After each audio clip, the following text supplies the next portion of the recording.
But things get so bad, the power of God becomes so great that by the end of the last plague, Pharaoh forces the people of God out of his land. That's exactly how God puts it in chapter 6, verse 1. We have to become comfortable with the God who judges, with the God who judges sin.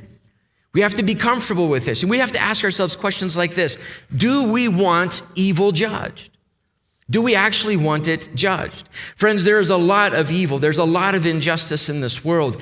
And there's a lot of evil that I want fixed and taken care of. I want justice done, but I don't have the power to do any of it, or very, very little of it. I may even become the victim of evil in this world. And the only reason there is, in the end, justice is that God exists and God is holy. That's why there is justice in the end. So for justice to be done, for sin to be judged, there has to be this God.